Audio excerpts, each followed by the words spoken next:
Arrivé ce matin à Ouagadougou, le président Julius Maada Bio de la Sierra Leone a eu un tête-à-tête avec son homologue burkinabé, le capitaine Ibrahim Traoré, puis une séance de travail élargie aux deux délégations s'est tenue. Sujet abordé, la situation sécuritaire au Burkina Faso et dans l'espace AES. Le président Maada Bio est le président du mois du Conseil de sécurité des Nations Unies. À ce titre, il dit vouloir mieux comprendre la menace terroriste afin de préparer la prochaine session du Conseil. Siedi Larehien, Tanga Kafango et Draman Guéné. Aéroport international de Ouagadougou. Il est 10 heures. Le président de la Sierra Leone, Julius Maada Bio, foule le sol burkinabé. À son accueil, le président du Faso, le capitaine Ibrahim Traoré.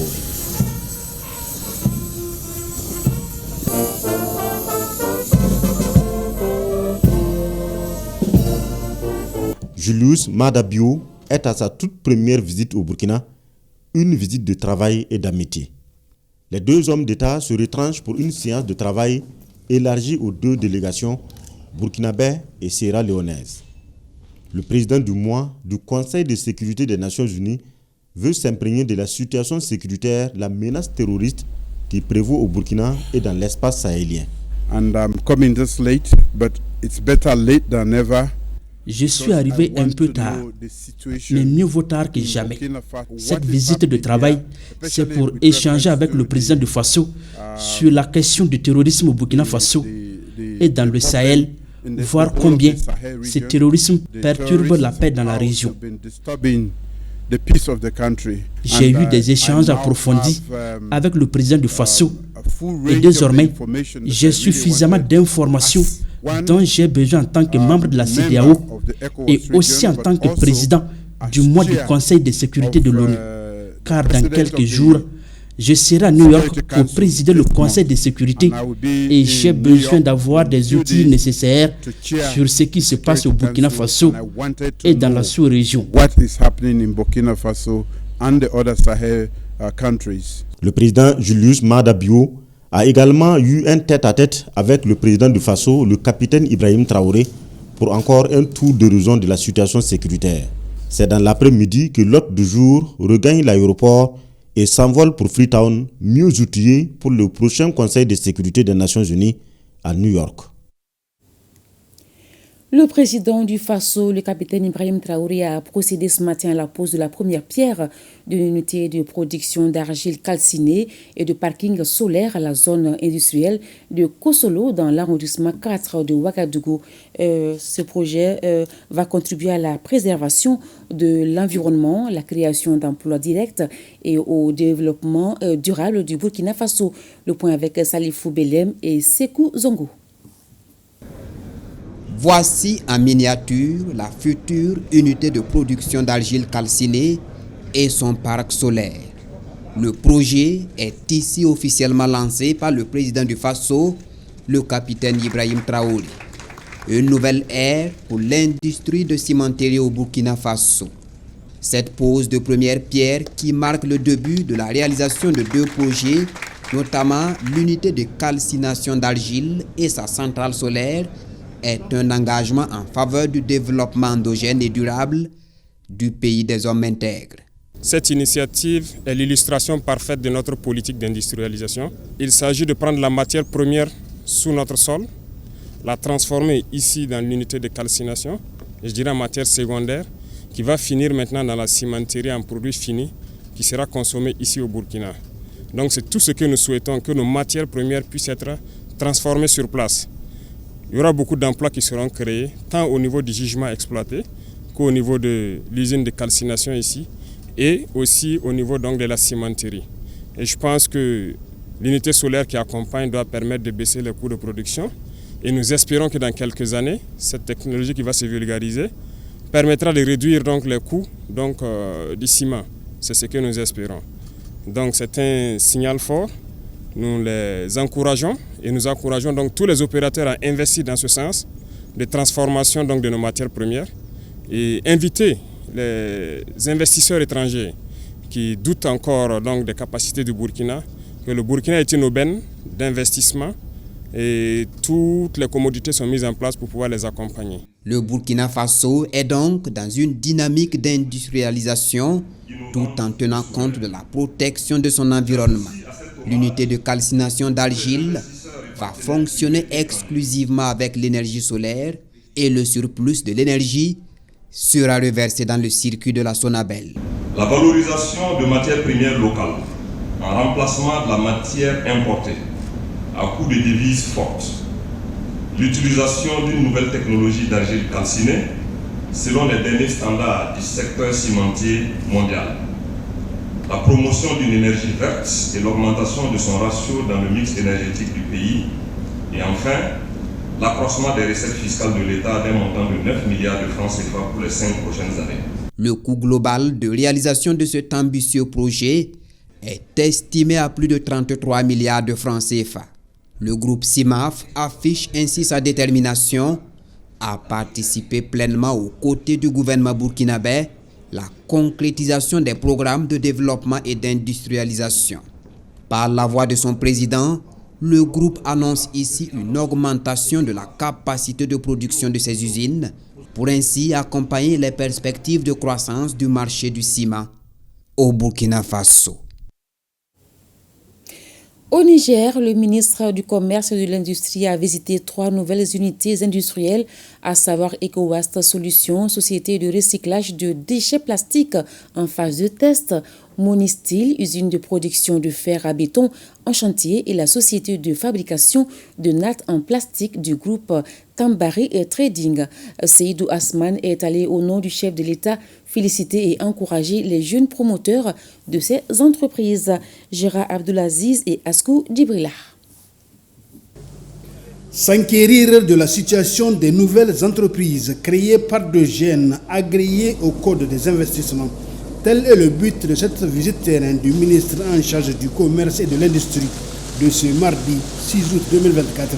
Il a d'abord conduit à l'unité industrielle de recyclage et de production de sachets plastiques EcoWaste Solutions, située à la zone industrielle. Nous sommes là aujourd'hui pour vraiment accompagner l'État dans ce secteur. Actuellement, nous sommes en phase d'essai. Alors, chaque jour, nous transformons 3 tonnes de déchets plastiques en sachets. Deuxième étape de cette sortie du ministre du Commerce et de l'Industrie, le chantier de construction d'une grande unité de production de fer à béton Monistil. Le ministre du Commerce et de l'Industrie s'est ensuite rendu à l'unité industrielle de fabrication de nattes en plastique du groupe Tambari Trading, située dans la même zone. Plus besoin d'importer des nattes en plastique maintenant, grâce au groupe Tambari Trading qui a déjà créé 50 emplois directs et prévoit l'installation d'une usine de traitement et de transformation de déchets plastiques. Notre but, c'est de lancer sur le marché local des nattes en plastique produites ici au Niger et par l'occasion aussi pallier aux problèmes environnementaux. Le PDG du groupe Tambari Trading, Ibrahim Idi Tambari, a à cette occasion rendu un hommage mérité au chef de l'État, le général de brigade Abdraman Chani, pour les facilités qui lui ont été accordées, qui lui ont permis de concrétiser son projet. Vraiment, c'est un satisfait pour ceux qui ont de la journée d'aujourd'hui, effectivement, sur ces visites. Donc, nous les encourageons davantage à faire mieux et à demander aussi d'autres jeunes de venir tirer l'exemple de leurs collègues qui sont là en train de faire vraiment un coup de maître.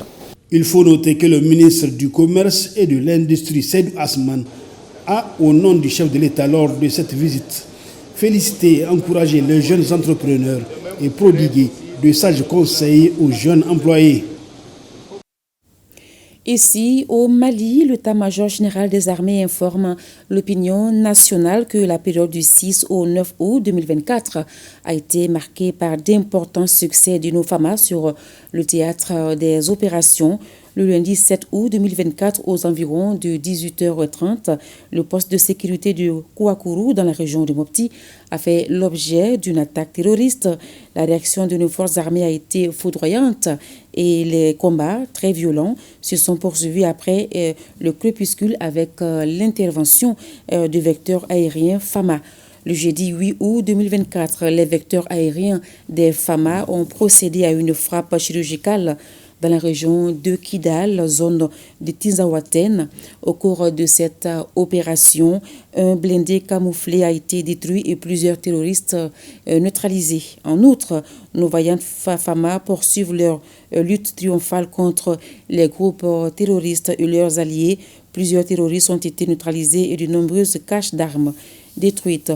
L'état-major général des armées rassure la population de la détermination des Fama à traquer ces bandits armés et à sécuriser l'ensemble du territoire. Je le disais, le ministre des Affaires étrangères et de la coopération internationale rencontre le corps diplomatique et des organisations internationales accréditées au Mali. Au centre de leurs échanges, la création de la Confédération des États du Sahel et les événements de Tinzaouaten. Le ministre sacrifie ainsi un rituel qui consiste à partager avec le corps diplomatique le développement de l'actualité politique du pays, compte rendu à l'Océanie Touré. Cette rencontre s'inscrit dans la démarche du département visant à donner l'information de première main aux diplomates. Cela leur éviterait de s'informer sur les réseaux sociaux ne garantissant pas les informations fiables.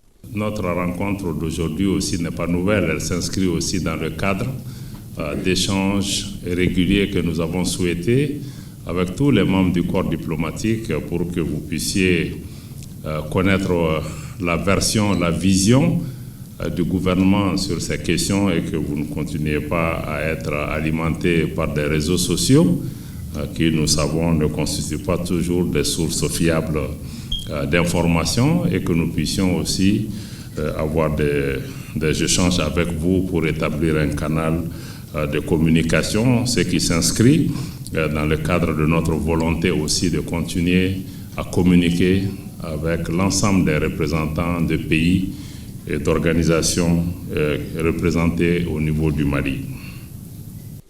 Deux points essentiels ont fait l'objet de partage avec le corps diplomatique. Il s'agit d'une part de la création de la Confédération des États du Sahel et d'autre part des événements survenus en juillet dernier à Tinzaouaten. Nous avons compris que le travail en commun sur le plan militaire ne sera pas suffisant, puisqu'il fallait travailler pour pouvoir vraiment consolider les liens politiques. Nous avons décidé d'ajouter au pilier défense et sécurité un pilier qui va concerner la nécessité pour nos trois pays de parler d'une seule voix sur la scène internationale. À côté de ces piliers diplomatiques, nous avons aussi estimé qu'il était important d'avoir surtout un pilier qui s'occupe des questions de développement. Une patrouille des forces armées maliennes a subi des attaques de la part de groupes armés terroristes qui opèrent dans la région de Kidal, à la frontière avec l'Algérie.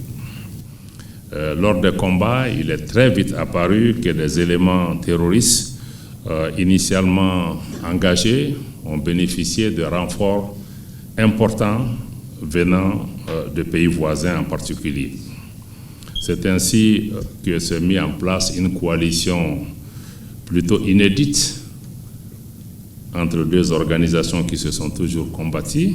Nous avons aussi noté très rapidement que les équipements et les moyens qui ont été engagés par ces groupes armés terroristes dépassaient le matériel militaire qui est régulièrement connu à la disposition de ces groupes. Ça veut dire qu'il y a eu des éléments nouveaux extrêmement importants qui ont été intégrés à leur dispositif. Quand nous nous interrogions pour pouvoir évaluer la situation et comprendre ce qui s'était réellement passé, je pense que la réponse est très rapidement venue d'un représentant du porte-parole, en tout cas des renseignements militaires ukrainiens, qui a apporté des réponses rapidement à nos différentes interrogations. Parce que ce porte-parole de renseignements militaires ukrainien a ouvertement et spontanément affirmé que l'Ukraine a apporté son soutien aux groupes armés terroristes qui étaient confrontés aux forces armées maliennes. Dans ma carrière de diplomate, c'était la première fois que je vois une telle reconnaissance, une telle déclaration de la part d'un État. Nous en étions absolument stupéfaits. À leur sortie, les chefs de mission diplomatique affichent leur entière satisfaction. Avec son Excellence le ministre Diop, on a toujours eu des réunions de façon régulière. Et parce qu'on avait demandé ces réunions-là, et le ministre a accepté positivement et avec plaisir, parce qu'on ne peut pas imaginer un ambassadeur accrédité dans un pays aller chercher ces informations sur les réseaux sociaux sans avoir une position officielle du gouvernement. Et aujourd'hui, le ministre Diop, on le remercie beaucoup, nous a mis au courant de 2 développements importants qui concernent le Mali. Il nous a habitués à cet exercice que nous apprécions à sa juste valeur. Beaucoup de choses se disent, se racontent, tout, mais chaque fois qu'il y a un événement, une situation, une information importante, il nous invite et nous livre les invitations. Et nous apprécions beaucoup parce que là, c'est des informations vraiment fiables. Le ministre des Affaires étrangères, qui s'est réjoui de la mobilisation des diplomates accrédités auprès de notre pays, promet de rencontrer régulièrement ses interlocuteurs chaque fois que la situation l'impose. Fin de la coopération entre le Mali et l'Ukraine. Les partis politiques, associations et autres mouvements saluent cette décision des autorités maliennes. Il s'agit de la Confédération des peuples de l'AES, de l'Association des bénéficiaires de la Cité de la Solidarité Sotiba, de l'Association malienne pour la protection et la promotion de la culture Dogon, de l'Association pour le développement du Katis Sananfara Extension Fouga, l'Association Sinigne Sigui de Kati Sananfara Extension, de l'Amicale des anciens ambassadeurs et consuls généraux du Mali, de la coalition des forces patriotiques de l'Association Bozo Kabou, du Parti Rassemblement malien pour le travail, de l'Alliance des forces démocratiques, de l'Alliance malitanienne, de l'Association pour la défense de la République, soutien à la transition et aux idéaux des 5 colonels de l'initiative islamique. Ils condamnent avec la dernière énergie cette position de soutien de l'Ukraine aux terroristes. Ils apportent leur soutien indéfectible aux autorités maliennes et par la même occasion, ils présentent leurs condoléances aux familles des victimes des attaques sur les théâtres d'opération. Voilà qui met fin à la page AES.